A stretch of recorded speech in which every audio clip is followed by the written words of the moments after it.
പ്രിയ ദൈവ പൈതലേ, യോബ് തൻ്റെ സ്നേഹിതർക്ക് വേണ്ടി പ്രാർത്ഥിച്ചപ്പോൾ യോബിന് നഷ്ടമായതിനെ ദൈവം തിരികെ നൽകി ഇരട്ടിയായി.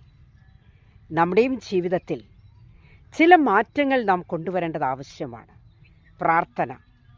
യോബ് തൻ്റെ സ്നേഹിതർക്ക് വേണ്ടി പ്രാർത്ഥിച്ചു തുടങ്ങി.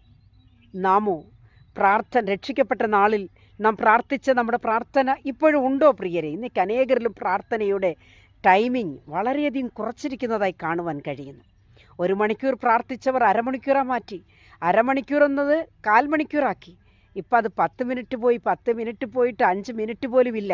കാരണം തീരെ സമയമില്ലാതെയായിരിക്കുന്നു. കുഞ്ഞേ, ദൈവത്തിൻ്റെ സന്നിധിയിൽ നിനക്ക് നഷ്ടമായതിനെ തിരികെ ലഭിക്കണമെങ്കിൽ നിശ്ചയമായും ഇയ്യോബ് പ്രാർത്ഥിച്ചതുപോലെ നിൻ്റെ സ്നേഹിതർക്ക് വേണ്ടി നീ പ്രാർത്ഥിച്ചു തുടങ്ങ്. നിനക്ക് നഷ്ടമായതിനെ ഇരട്ടിയായി തരുവാൻ തക്കവണ്ണം സ്വർഗം സഹായിച്ചു മാനിക്കും. കർത്താവ് നിൻ്റെ മേൽ വലിയൊരു വാഗ്ദത്തം തന്നിരിക്കുകയാണ്. പ്രാർത്ഥിക്ക്. കണ്ണുനീരോട് നീ പ്രാർത്ഥിക്കുമ്പോൾ ആർപ്പോടെ നിനക്ക് കൊയ്യുവാനായിട്ട് സാധിക്കും. ആമേൻ.